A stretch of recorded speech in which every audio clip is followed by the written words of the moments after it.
Well, greetings, people of the internet. Unky Joe here, Unky Joe's Playhouse, coming from our solar-powered studios to you.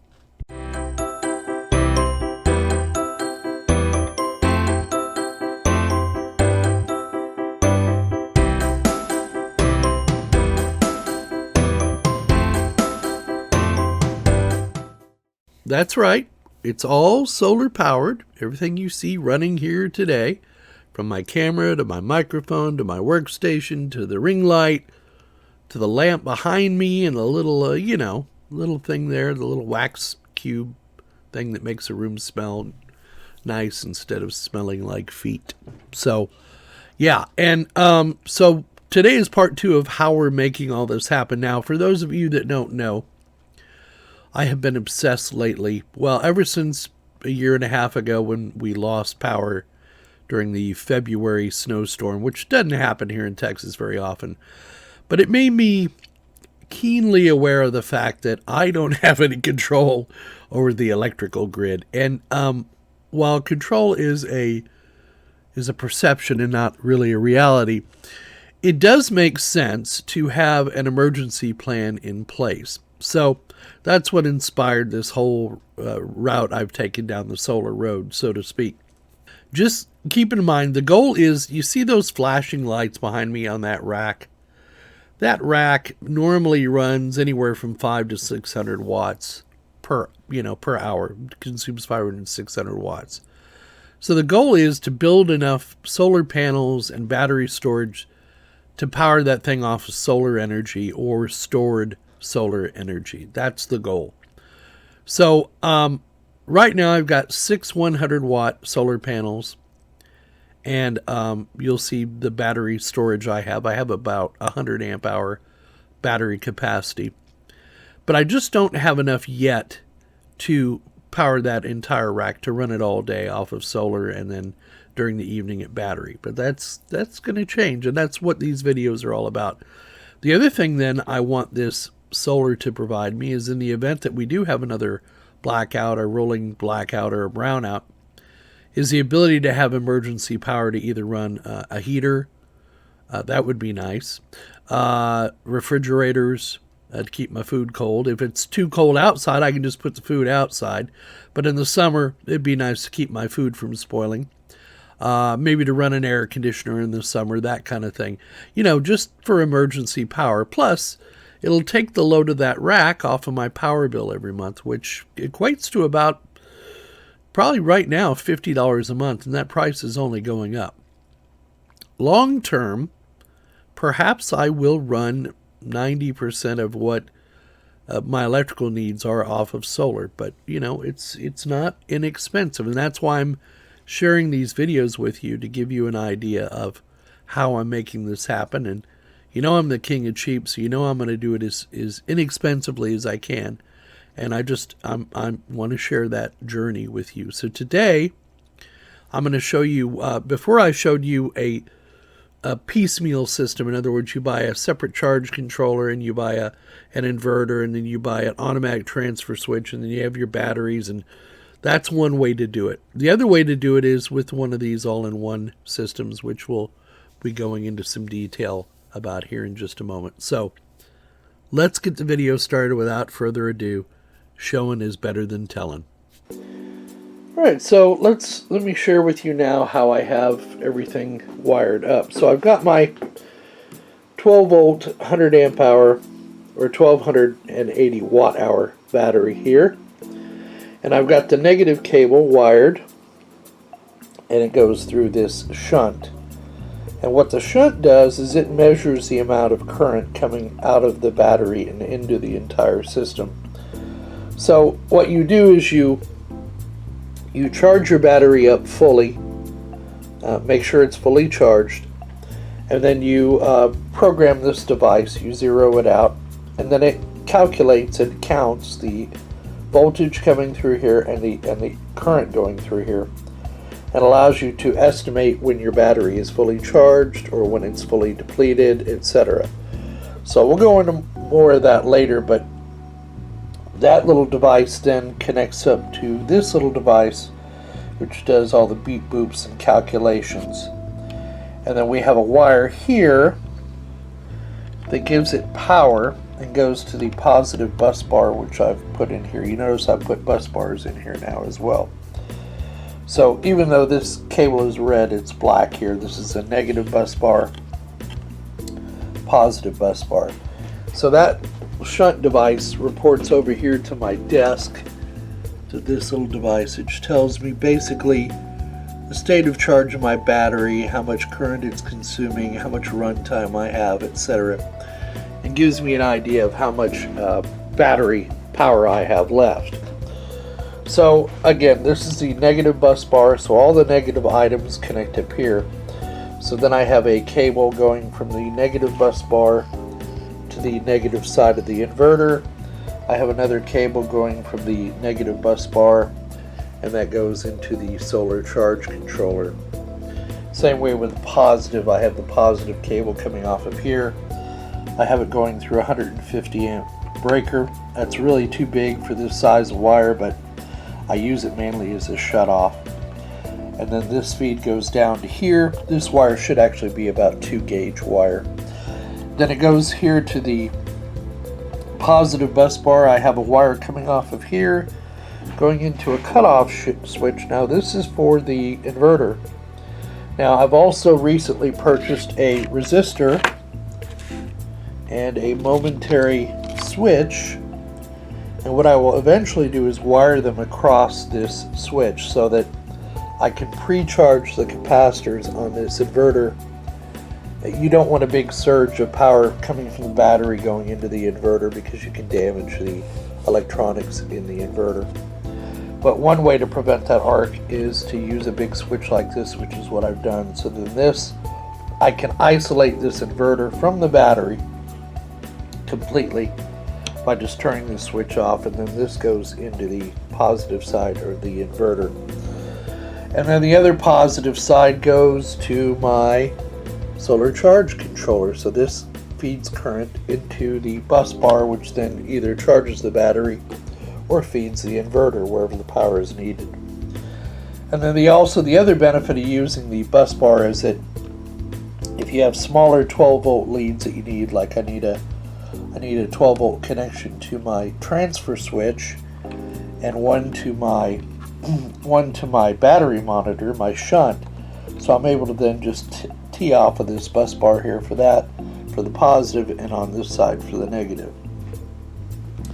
And then of course I have my transfer switch, which is currently not working. I'm getting ready to send this back to Amazon because it is not switching properly. So right now I have it turned off, so I'm running on grid power. The other thing that is not working, and this is why it's good to test these things, is this inverter. I mean, it works, but it's not providing 110 to 120 volts. The most it'll put out is 109 volts, and I'm just not real happy with it. So it's going back to Amazon. And then my Renogy charge controller, while it's an okay device, yeah, I'm just not happy with the data that I get out of it. It has not been very accurate for me. I just think it's I could get a better quality unit for the money I paid for this. I could get a better quality unit, so I think this is going to go back to Amazon as well. Now all of this will be changing because I've got another battery. It's due in today. So what I'm going to do is create a 24 volt system. So while I'm sending all this stuff back and waiting for a refund, I'm going to switch this out for a 24 volt inverter instead of a 12 volt. 24 volt is much more efficient, smaller size wire. So we're going to do that. I'm going to send this back to Amazon and have them exchange it out for another one. And then I'm going to get a refund on this.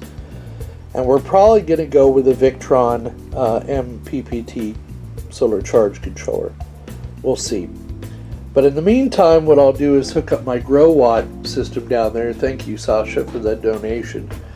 That's a 24 volt 3000 VA or 3000 watt.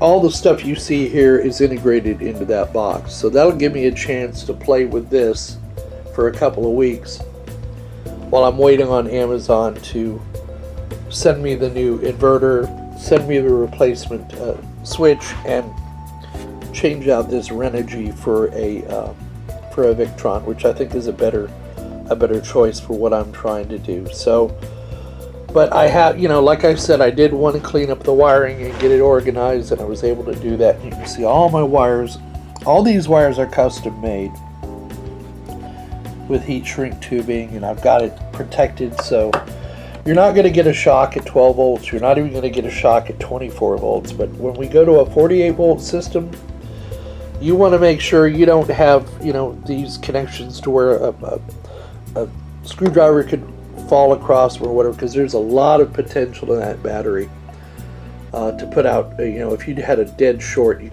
could seriously melt wires and cause a small fire. So there you go. That's the way we've got it configured. It will be changing, but I just wanted to share with you how I had it wired before I change it all out, and then you'll get to see the after once we go to the 24 volt system. Alright, so I made some more changes to my solar setup. One is I put a inline breaker. I really wouldn't trust this thing as a breaker. These are little cheap Chinese knockoff. But, it'll serve a purpose mainly as a disconnect for the solar, so I can disconnect the solar power coming in here at the floor from the rest of the system. And then let's talk about the changes I've made. Now, before I had a single battery. It was running a 12 volt system. Since that time, and one of those batteries is an ampere time battery. And the other one that I just got in a few days ago was a Redodo battery. This battery I paid $359 for. It's a 12 volt 100 amp hour battery. This one I paid $299 for. It's also a 12 volt 100 amp hour battery. And I put them in series to make one 24 volt 100 amp hour battery. Now, when you use batteries from different manufacturers, the first thing you need to do is charge each battery individually until the battery charger cuts off. Now, I used a smart battery charger. If you have one that'll work with AGM or flooded lead acid, they'll work with these batteries. Don't let anybody tell you they won't. And I charged it until it shut off and then got up to 13 point whatever volts it was. I did the same thing with the Redodo battery.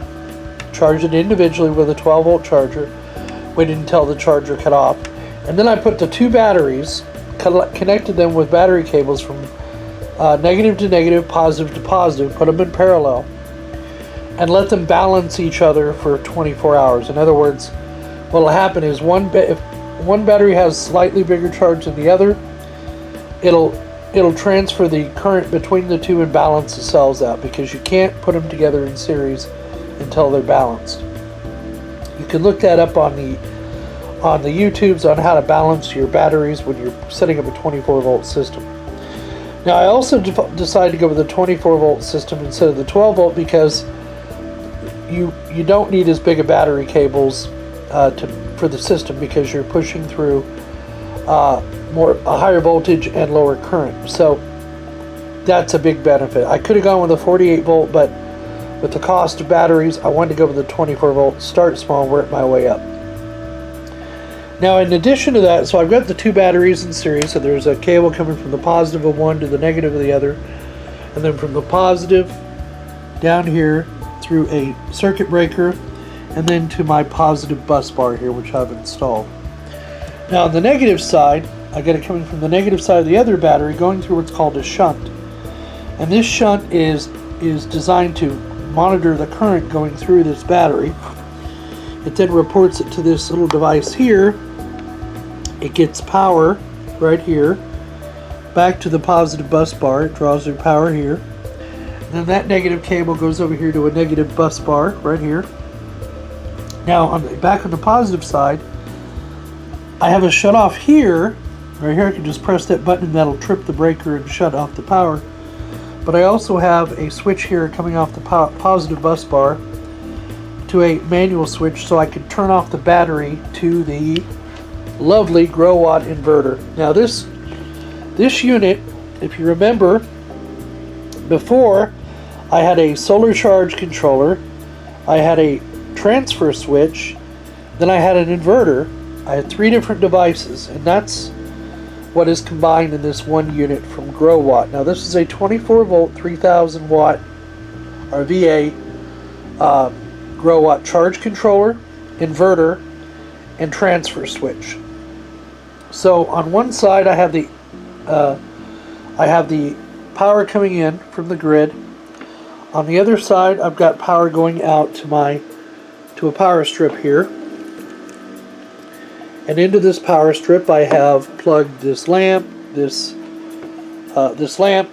Sensei wax warmer, this server over here, which I'm currently having another project I'm working on, and then my setup here on my desktop. So it's powering all of these things, the monitors, everything.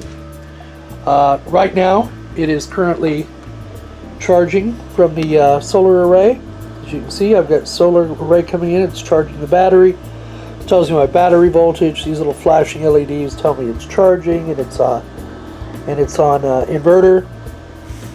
And yeah, it's easily programmed. I'm not going to go into that right now. And then this connection here is for the PVs, or the photovoltaic cells, the solar panels, and that goes out to my connection right down here.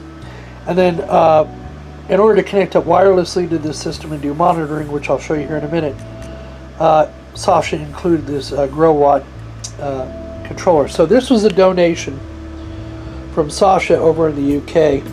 And in addition to that, I was having trouble finding one of these solar cutoff switches, and he had one on hand over there because it's his business is also doing solar installs over in the UK. So shout out to Sascha, and I'll have a link to his business down in the notes.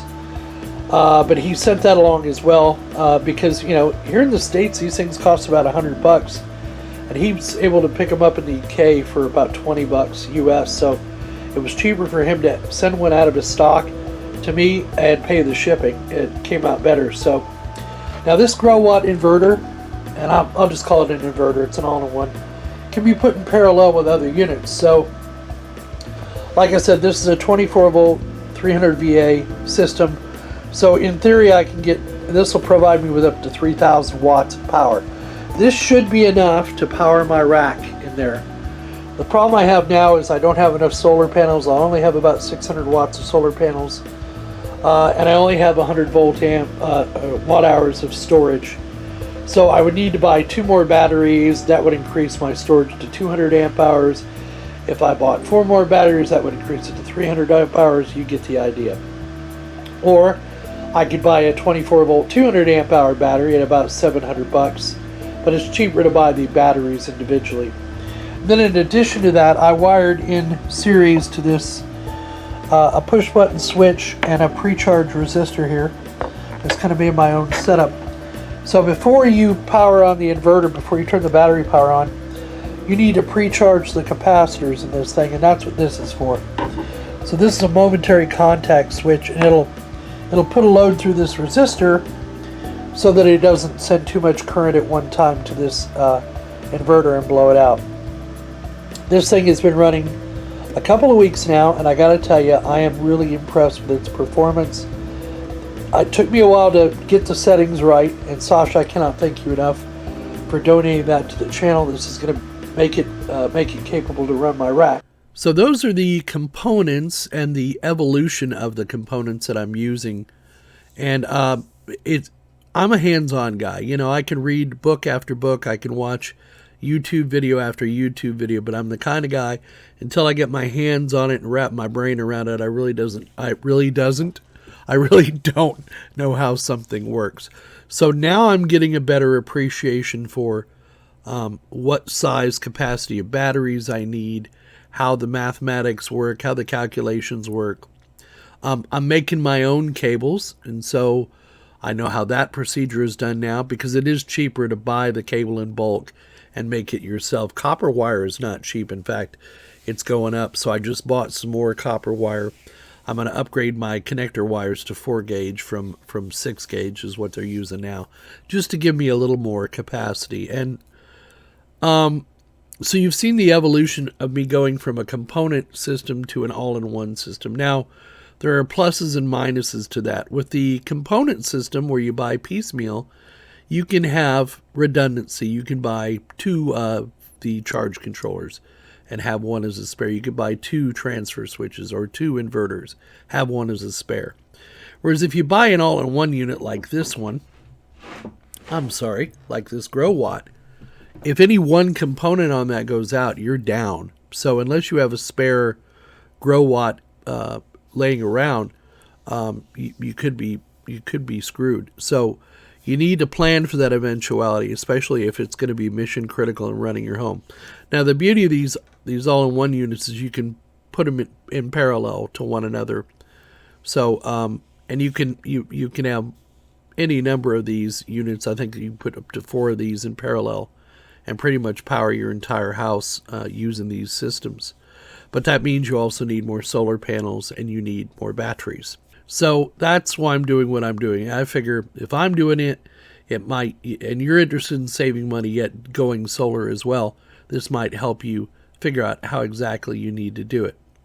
So as it stands right now, I'm generating, let's go look at the software that comes with a Growatt, and I'll show you exactly what it is I'm generating daily. All right, so it's only about 9 a.m., and I really don't start getting full sun on my panels until about 10 a.m., which I need to move them. That's on me, and I will be moving them. I bought some longer cables. But this is the Growatt interface, and this Growatt interface is cloud-based. I'm not a real big fan of that, so I will be changing this. But this is what I have for now. So right now, over here it tells you if you're importing anything from the grid, which I'm not. It tells you how many watts I'm putting out on my solar panels. And if I hover over this one, it tells you the battery voltage, the voltage I'm getting from the solar cells, and the AC input voltage and the output voltage, and the consumption power and the load percentage. So right now my batteries are discharging at about 204 watts. And I'm consuming about 196 watts of power with this whole setup I have going on here. Today it tells you how many kilowatt hours I produce with my solar panels, how many kilowatt hours I've discharged from my batteries, how many kilowatts I've charged into my batteries, how much of that power was imported from the grid, and then my load consumption. If I move my pretty little face over here, it'll tell you I've consumed 35 kilowatt hours since I've had this system up and running and being monitored. So the other nice thing is if you come here under energy, I can change this by the day view, and this is my solar production. So you can see at a glance good days and bad days and how much solar I'm producing in the form of kilowatt hours. So that's 1.9 kilowatt hours, 1.82. These are particularly sunny days. So this is what I was talking about getting hands-on to both the software and the hardware, and that way you can make an informed decision about, do I have enough solar panels? Do I have enough battery storage? Because without statistical data, you won't know this if you've sized your solar system properly. And then I can go out further by the month and by the year, but I haven't been collecting data that long. And then, of course, I can go by the time of the day here, so you can see how much power I'm generating as the day goes on. And this is indispensable in telling you if you've got your solar panels pointed in the right direction and if you are getting the amount of power. Now, I know I have 600 watts of power, but I'm not generating the full 600 watts because you lose some efficiency with solar panels. They're not 100% efficient. So you got to keep that in mind. And if there's any shading on the panels, that kind of thing. Now, fortunately, I have a great situation where I have an open field. I can put my panels with no obstructions and very little shadowing or shading. So I'm in a perfect situation for solar. You may not be so much. So the other thing I want to show you is I know, as we've talked about before, is the Emporia View Smart Energy Monitor. This allows me to see how much power my home is using at a glance and learning it allows you to learn how to conserve on power. So as you can see, as my days go on, some days are more power used than others, but overall, statistically, I've been saving power, but we've been using less and less power as time goes on, because now I'm aware of how much I'm using and what exactly is using it. So this was also a great investment to give me an idea of how much power my home is using. So this is what I'm doing to try and, be prepared for an eventual emergency or a crisis, power crisis. But in addition to that, power prices all over the world are going up for whatever reason. We won't get into that. Energy prices are going up all over the world, especially over in the EU right now. You're having a particularly bad situation over there. And it's only going to get worse here in the United States because, all this shit rolls down hills. So there's nothing wrong with being prepared.